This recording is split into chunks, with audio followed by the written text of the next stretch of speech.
Hello and welcome to Opening Doors Podcast. I am here today with Cat Greenleaf, the creator and host of NBC's Talk Stoop, where she interviewed hundreds of celebrities on her front steps in Brooklyn.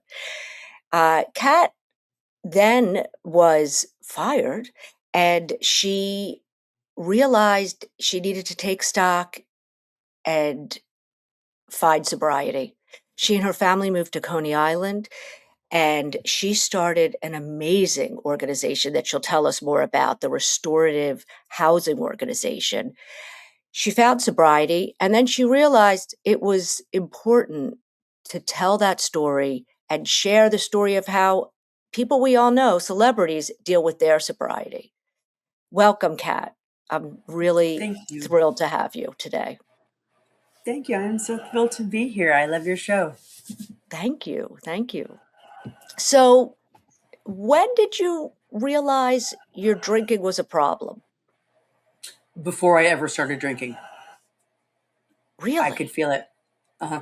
Yep. And I thought I was the only alcoholic who ever felt that way, but I've come to find out that several of us knew. We just knew. When I heard about alcohol, I was like, wait, it's fun. It takes you out of your reality and it makes you gregarious. That's for me.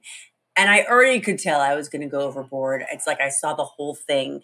I knew I was going to take it too far because that's who I am. And then I was going to end up in recovery. And here I am.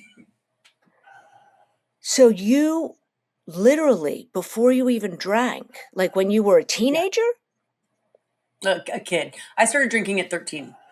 So when I was 9, 10. I just couldn't wait. I loved the glamour around it. I thought it was sophisticated. I mean, by the way, there was nothing sophisticated about the way I drank. It was disgusting. But I thought alcohol was this, like a prop, almost an accessory, and I wanted it. And I also knew that it was going to be bad. But when it finally came to a head 30 years too late, it was because I had 2 young sons at that point, and I just didn't deserve it. Both of my sons are adopted. That had always been my plan from childhood. And here I was, the recipient. These two women chose to share their children with me, my family, and gave me this job, right? This most hallowed job to be a mom. And I felt ungrateful a little bit, like, oh, I'm just going to take this honor and drink at it. And that's not cool, sort of karmically. And also my kids are magic, like all of our kids. And I just didn't want to water down their magic with a bunch of alcohol. Yeah. Wow. That means a lot for sure. I grew up with a dad who was addicted, and there's so much pain when you have a parent that you can't rely on and that acts erratically. So,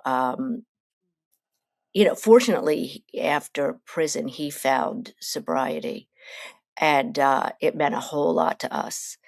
So I'm sure, fortunately for your sons, you figured it out earlier in their lives. Listen, of all the crap they have to deal with, but because I'm their mom, because everybody's mom brings their own special brand of crap. Yeah. But besides, that's one thing that they don't have to deal with is, well, I was going to say not knowing who's going to come through the door, but I'm moody, right? So maybe but it's not a constant. Whereas when I drank every night and to excess. So it would have been a much less secure home life for them. And I'm so grateful, God. I'm so grateful that is not our reality. I'm so grateful that I'm now 12 years sober and I'm not spending all that mental energy like, how am I going to stop? And can I stop? And should I stop? And took up so much time. Being an alcoholic takes up like so much time. There's the drinking, then there's the lying about the drinking, then there's the gaslighting the other person after you're lying about the drinking. And then, all of that and the shame spiral. And it's so time consuming. And now that's time that I can spend making my kids crazy in other ways. Exactly. And doing great work. I love the work that you're doing with Restorative Housing Organization. What an Thank you. amazing org. Tell the listeners a little bit about it. Oh, thank you so much for bringing it up because it's my favorite. So basically, after I lost my job at NBC, I moved my family out to Coney Island, which is just like 20 minutes up the road in Brooklyn, but a real world away. And it's right on the ocean. It was a very lucky sort of real estate moment. And it changed my life. It hastened the healing that I had long needed to do. I can't say enough about it. Anyway, and I'm so like the ocean is a potent healer. Man, and my best friend now and a constant teacher, and we've lived here 8 years, and still, girl, I'm like to my husband probably, and I'm not kidding, 20 times a day. Can you believe it? I can't believe we live here. Can you believe we live here? Can you believe it? Because it's the constant drumbeat of our life, the waves, and it's my teacher, and it's beautiful, and I can't get over it. Anyway, so a couple of years after we'd moved here, I was doing my favorite things. I was out on the rocks, and I'm singing, and I'm praying, and I'm having the best time. And I look to my right, and there's nobody. And I look to my left, and there's like nobody. And I was thinking, it can't just be for us. God, this cannot just be for us. How can I go about sharing this with people? What do I do? How do I do this? And it was one of those blessed moments where inspiration kind of just came, right? The idea came. And as I was sitting there sort of asking God, hey, who can I share this with? Who needs this? Who needs this? The answer came, people who had lived in cages. So wow. I started just talking up this crazy idea of, hey, how can I figure out how to get some formerly incarcerated people to be able to live and work by the water? And anyway, so one thing led to another, which was mostly me like hustling everyone I could find, getting their take on it. And what I ended up doing was we bought an undervalued piece of waterfront property in City Island in the Bronx. So City Island is this crazy little less than a mile long island, like a kind of an old New England fishing village in the Bronx. And I found a little bungalow property there, 3 little houses on the water. And so I found myself a bunch of ex-cons, and together we renovated this place, and they got to live on the property during the life of the project. And then we turned those houses into Section 8 housing. So I have a few single moms and their families in there now. And so for me, there's a word, and it's like the opposite of vicious cycle, a beneficial cycle. Everybody wins, right? It's like every dollar we spend, we train and house formerly incarcerated contractors right when they get out. And they live on, like I said, on the property while they're working on it. And then we don't give. I mean, we do make money, so it's not. But people who wouldn't be living on the water, probably in a freestanding house, are now able to raise their families there. I mean, as far as I know, we're the only freestanding waterfront Section 8 houses in New York City, and I am so proud of that, man, because. Absolutely. Yeah. I mean, because it's, I mean, I think it's crucial that it's that Section 8 housing be a good place, a nice place. And I know they're trying to include Section 8 housing in new buildings in Philadelphia. And I'm sure yes. around the country as well. But to be able to say, yeah, I can live by the water with my family in this safe neighborhood is huge. And Geez, I want to do more of it. yeah, the importance of training and giving work to formerly incarcerated people is also huge. It's something that I work with and am really dedicated to giving people those second chances in a Don't we all skilled. deserve a second chance? Yeah, absolutely. Absolutely. Right? And to get skills that you can keep growing with. Yeah, that's really the goal. It's the numbers are horrifying that if somebody leaves prison and they don't have stable housing or employment, the recidivism rate, is through the roof compared to somebody who does have a home base and a steady income. And listen, we're a teeny tiny little nonprofit, and my biggest heartbreak is that I so far have not been able to generate big enough projects where I can pay these guys year round or even seasonally. I can pay per project. And I know that unfortunately a lot of them go back into the life. I lost one back to federal prison. I lost one to rehab. I lost one just because I don't know. I lost track. It's the odds against men and women coming out of prison are massive. And we are such like I said, a teeny tiny little seed of an organization, but you got to start somewhere.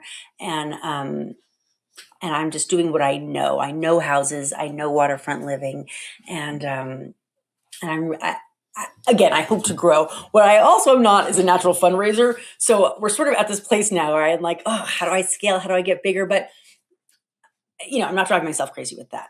I'm doing what I can. And so we've done 4 houses so far. And I'm just trying to save up some money so we can do it again. That's wonderful. It really is. And people out there listening, the link will be in the notes if you feel called to. Or just even check it out. We have a great video on there. You can see what we do and get a feel. Learn more for sure. Yeah. And so what was your process? Getting back to getting sober. How did you do it? Because that's part of what people need to hear, right? Okay. That it's doable. Yeah. Well, it is doable. First of all, don't let this makeup fool you. I am a low bottom drunk. I am an ugly, nasty, drink it out of a paper bag drunk. And I freaking loved it. I loved it.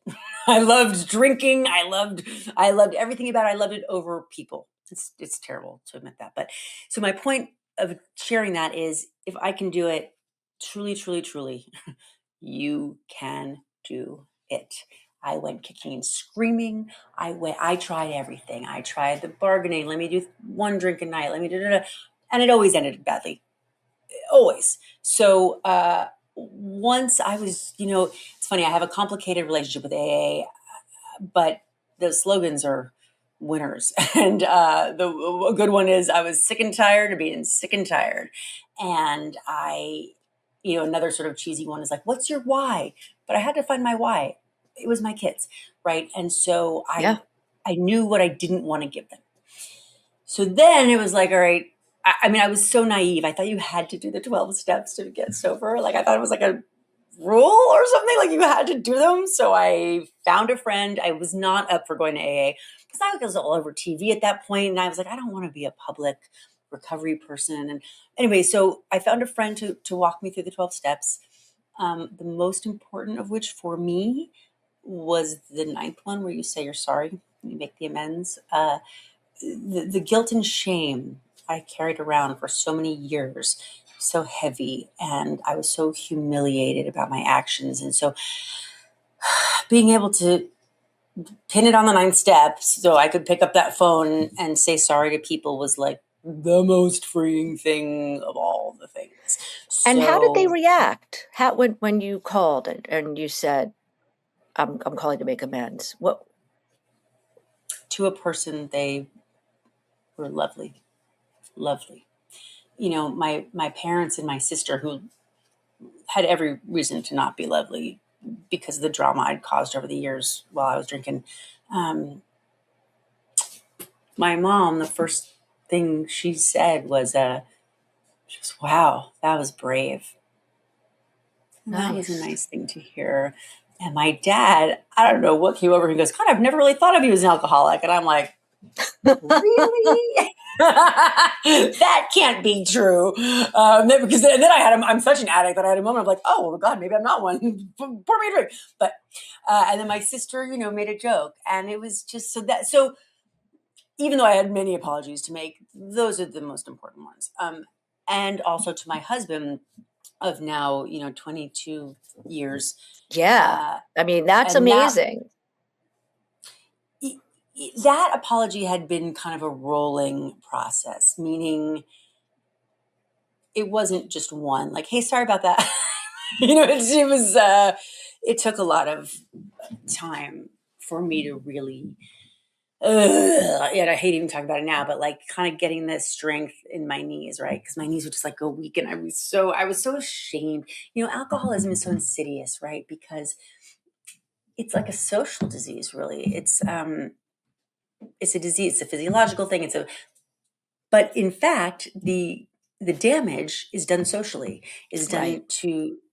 and so whether or not you buy that it's a disease or it's a choice or there are all those things that can, and it doesn't even matter.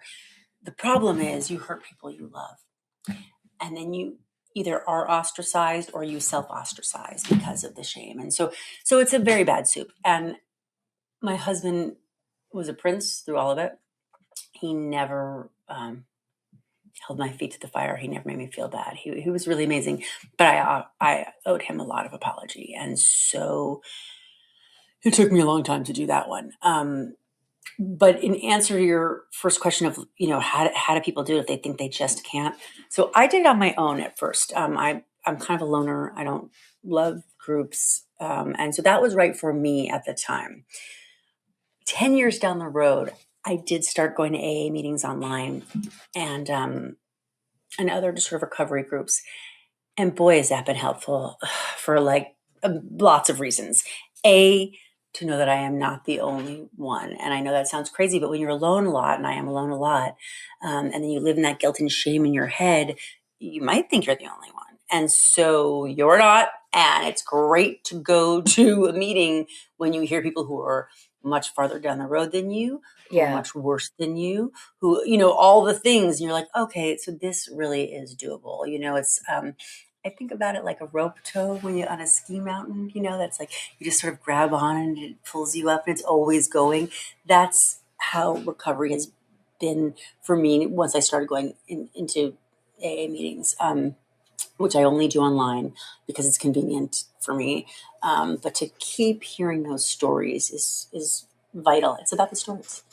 No, I went to Al-Anon and Codependence Anonymous, and it's a huge, huge healer. When you hear other people's stories and you realize, oh my God, I'm not such a freak. I'm not like my family situation is not unique in any way. And whoa, like I would hear people's stories and be like, oh, what happened to me was nothing, was nothing. Yes. Right. And, so one that I like to share, and it's very brief, but why I enjoy going to these meetings. There was a guy who spoke one evening, and he's telling a story, and he was sort of going along like, you hear everyone's story all the time. And then he gets to the critical moment where he and his daughter had been drinking together. She was in her early 20s. And, as a father, it's her job to protect her kid. And he took his eye off the situation, and she ended up getting hit by a car right in front of him because he was too drunk and distracted to say to her, this car is mine. And here's a man who that happened. He didn't go to jail, right? Because it wasn't his fault, but he lived with this and continues to get out of bed every day and breathe air and spread the message. And I don't even remember his name. Couldn't pick him out of a lineup. But if somebody can do that, and then if you're an alcoholic and then you have to start dealing sober, so if you could get sober and live with that and figure out a way to turn it into a positive, man, anybody can do this. If that guy could do it, so can you. Yeah, that's intense. Holy. Yeah, it has stuck with me. I think about it all the time. I can't imagine anything worse, man. Can't imagine anything worse. No. Yeah. Wow. So I understand about, you were talking about the shame and the being able to share, and it took me so many years to be able to share. And I wasn't the addict, and I wasn't the one that went to prison, right? And I still held all the shame. What helped you start sharing and start Soberness? This is a great question. Your podcast. Okay. Yeah, great question. So Soberness started because I was missing broadcast. I was, I've been in broadcast for 30 years, and after I lost my job and I moved to Coney Island, I never wanted to go back. I was hurt. I was tired. I didn't want to go back. And then I wanted to go back because I was missing being myself. I was missing being good at something, frankly. It was like the only thing I ever knew how to do, really like innately knew how to do. And so, but I really didn't know how to go back to it. The world had changed a lot. When I left broadcast, it was still broadcast. And now then it's social and it's podcast and you have to beat the algo. And I was all, couldn't really wrap my head around it. And I really didn't think I had anything to say. And so I was unsure of what to do. And then I heard some of the old celebrities that I had on my old show talking about their sobriety in public, which I did not know was allowed. Just like I thought you had to do the 12 steps to get sober. I didn't know you had to not talk about it to be a sober I'm sober person. now, but let's pretend it never happened. Right, exactly. It's so backward, which is, like I said, I have kind of a complicated relationship with AA kind of for that reason. But one of the reasons. But anywho, so I heard Steve Earle, the musician, was on NPR talking about his sobriety. And I heard Hank Azaria at a party talking about his sobriety on stage. And I'm like, well, Jesus, these guys can do that. Why not do what I do, which is talk to celebrities and make it about sobriety? So that's what happened. Now, I do need to tell on myself now. So I'm a year and a half into the show. It has given me so much in terms of being able to step back into my skin.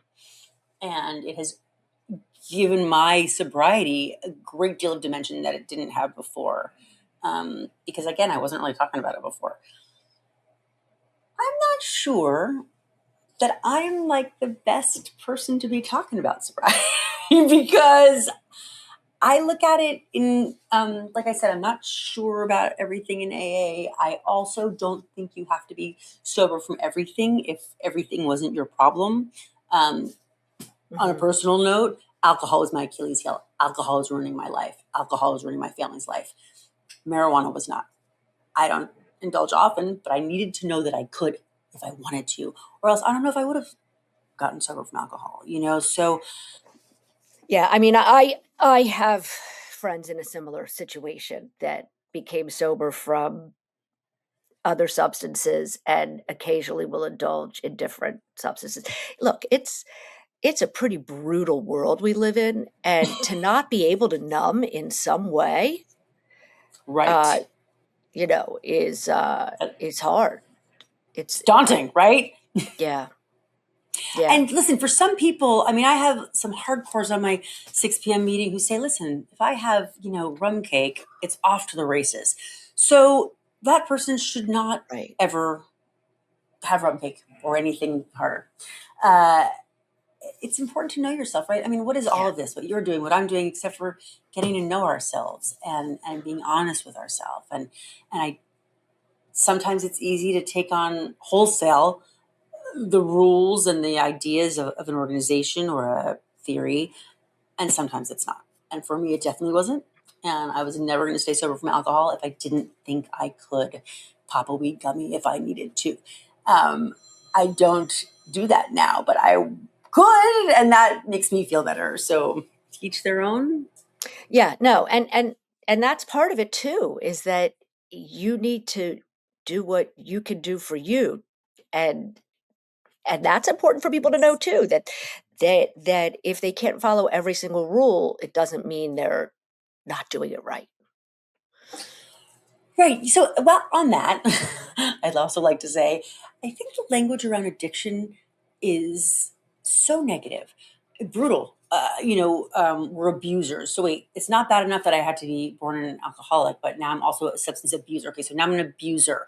The first step, I'm powerless over alcohol. So now I'm a powerless abuser, oh, who has to look at their character defects. Like, Jesus, oh, so much is wrong with me. And I'm learning now through this language of recovery, So it's not easy. And I think that the language of recovery sometimes doesn't support positive. That's really, that's fascinating. Because when you look at that language, you're like, whoa, yeah. Oh, my character defect? How about just, who I am. Right. Who I am, living life, which is really not easy. Not easy today, and probably wasn't easy 500 years ago. It's just not easy to be alive in the world. So let's give ourselves a little bit of grace. Can I ask you a question? Sure, yeah. I want to know why you started your podcast. I started my podcast because I always wanted to tell the story of growing up with an addicted father. My dad was actually, he did some great things. He was an attorney who helped with trying to legalize marijuana and decriminalize drugs. He was a drug lawyer, and he was very good at what he did. And he helped start the Philadelphia Folk Festival, which has been going on for 60 years. Wow. So there's a lot to be proud of. But then there was also a lot of shame and bitterness and pain from chaos that resulted from cocaine use. I happened to open the door to the DEA when my dad was arrested, and I wanted to tell I wanted to tell my story because I wanted other kids to know that they didn't have to hold that shame, and that second chances were possible. And I wanted people to be able to share about their second chances. Because my dad, when he got clean in jail, he got out of jail and prison, and he got things together. He helped start Narcotics Anonymous for lawyers in Philadelphia. He, after 10 years, got his law license back. And then very sadly, he passed away. But second chances are possible, and people that go to prison made some bad choices, but that shouldn't have to dictate the rest of their lives. And so the idea of, hey, just because you did something terrible doesn't mean you can't come back and be a good member of society. I really felt like that message needed to get across. Wow. And how long have you been at it? About the same as you. I started in probably August of 2024. Oh, yeah, neck and neck. Oh my gosh. Yeah. And so how has it been for you? This wasn't your career before, right? This is your first foray into broadcasting. It is my first foray into broadcasting. I was an educator. I still am an educator. And so I've always talked to people. And for when I was young, I wrote for newspapers. So I love hearing stories, and I think story is the way to learn, the best way to learn, because if something hits your heart, then you're going to remember it and hopefully make different kinds of choices. So I've been really lucky to talk to people that have gone through some hard times and turned it around. And I think it's so important when somebody's at a low point, if they can hear, oh, that guy did it, maybe I can do it. As bad as they are, yes. But yes, that's right. And that it's the stories that inspire us, and the science, although convincing, maybe doesn't really inspire us like stories do. Right. But and I do believe that that there's science around addiction, that some people have, whatever the genetics are, some people have it, and other people just don't. And it's really a weird luck of the draw that, and so the people that I think it's crucial in recovery that people realize I'm not bad, right? Like, it's not a character defect. R We have to Right, find another way right. to talk about it. It just sort of is, you know, I mean, it veers a little into the Buddhist, like, let's just not judge, right? Let's just not judge it. It just sort of is. Now, without question, the effects are bad. The effects hurt Oh, people. absolutely. So that's bad. We can judge that, except that the person doing them isn't necessarily bad. They have a disease, or yeah, or they're have a lot of pain. You know, I think people who become practicing addicts, it's a soup. It's not just one thing. And I Oh, spent my absolutely. early recovery trying to figure out, is it because I'm bad? Is it because I'm weak? Is it because I have a disease? Is it because it's all of it, man? It's childhood trauma undressed. It's you know, when we were growing up, trauma wasn't cool, right? It wasn't like it is now, where everybody talks about it and can identify with it and work through it at a much younger age. You know, for us, it was, I don't know, something that you had to feel ashamed about, and Absolutely, and hide and pretend everything's yeah, okay. and drink at or whatever at, you know, and Mhm. I definitely acted out, and I think I had it in my genes, in my bones. I was, you know, I had alcoholism in my way back family, and then these things happen, and that's how it went down. Part of doing the show for me, and I wonder how your show has been for you, but doing soberness for me has allowed me to really release a lot of that guilt and shame, Mhm. and look at it more not critically like you're bad critical, but critically like, oh, in context of, I'm a person who has these factors, and they met here. Now, I don't want that to sound like I have let myself off the hook for the drama I caused, because it helps, but it doesn't erase it. And um, you know, in my healing, now that I'm soberer and soberer all the time, I do reflect back on some of my less great moments, and that does keep coming up, and I just have to sit with it and let it wash over me, and look at it, and um, Breathe through it and let it go, really, breathe through it and let it go because it you can't change it now. All you could do is the things that you're doing, which is trying to make other people's lives better.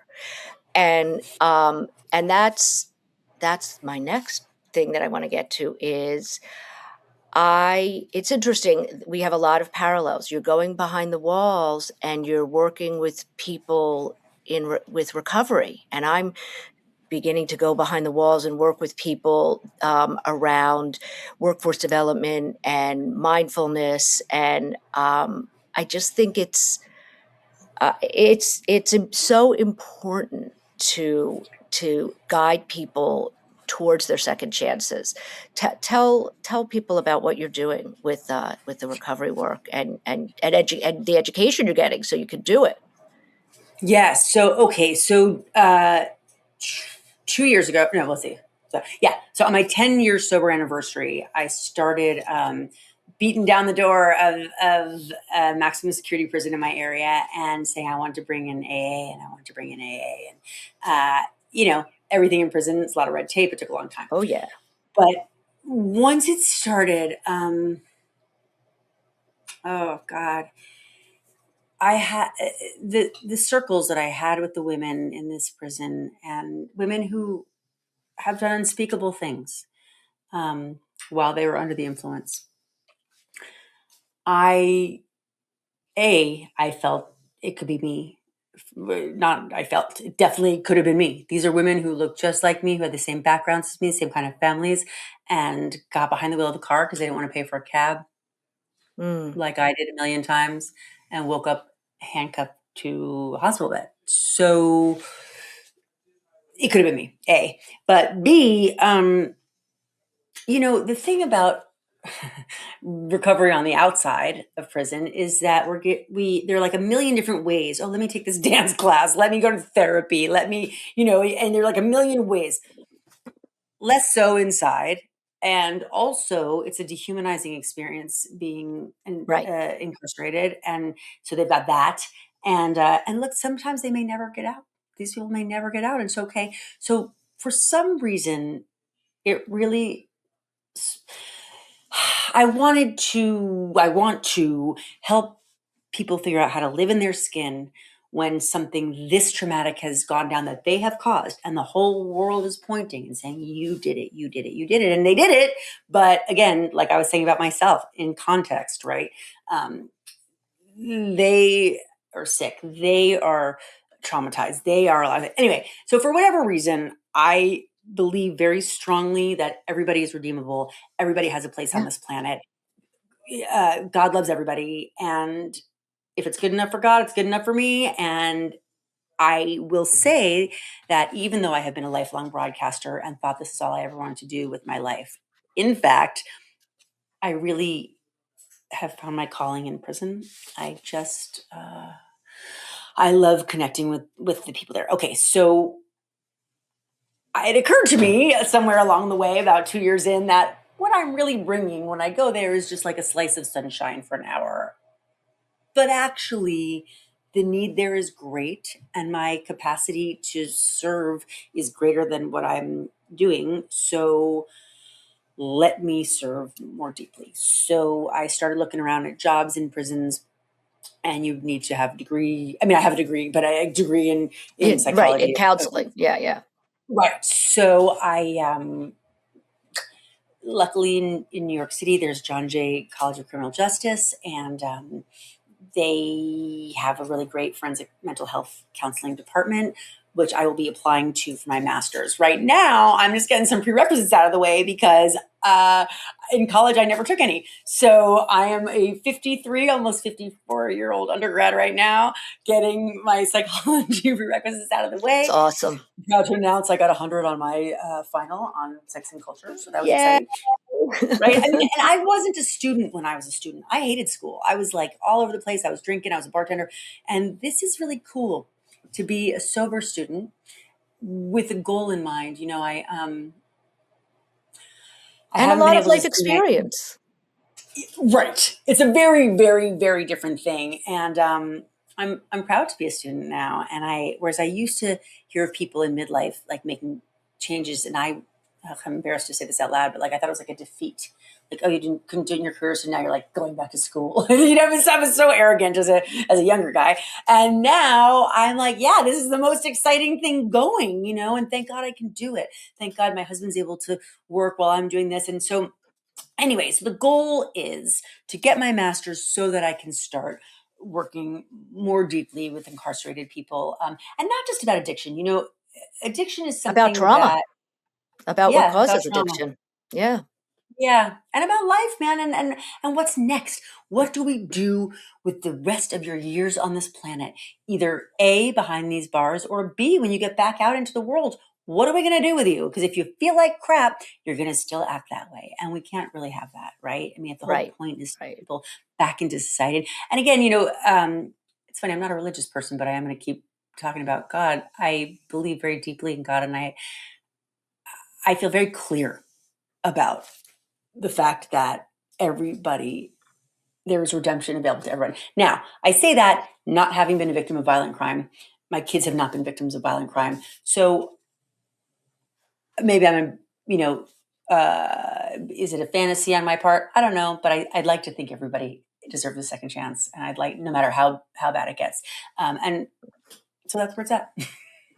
I agree with you. I absolutely think everyone deserves a second chance, and I love what you're doing. And I think that it doesn't matter how old you are, it is never, ever too late to learn, to make a change, to keep growing.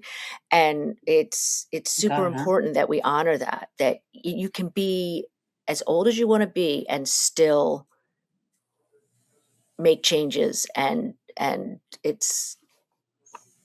mean, you can't say enough for lived experience and how important that is. You know, you're reminding me of a commercial that I used to love so much. It was the early Apple computer commercials. And I don't know if you remember this. It was black. They were in black and white. And as the think different era. Yeah. Anyway. Yeah. And on one of them, it was George Clinton from Parliament, Funkadelic. And he was going, power is a spaceship. Power is a whatever. And then he goes, power is the ability to reinvent yourself. And I was like, that is amazing. Because again, I had always heard reinvent yourself as something you said after you bottomed out and were just, a loser. No, power is the ability to reinvent yourself or continue yourself, and I'm glad I just remembered that because that's what I'm doing. Absolutely. So it's not a defeat, it's a power position. It's a new iteration, right? Yeah. I'm grateful. Listen, crazy as I lived, I'm very grateful to be here to do this, to not be behind bars and to be not underground. Absolutely. I think it's Maya Angelou who said, when we know better, we do better, right? Yeah. Yes, it's beautiful. I mean, hopefully, right? Hopefully we do better. Right? Hopefully we do. Yeah. And it certainly sounds like that's exactly what you're doing. And I appreciate you sharing your story. I really do. And all the work. Likewise. And I look forward to more episodes of Soberness and to hearing more about the work that you're able to do behind the walls, because it's crucial. And it's crucial that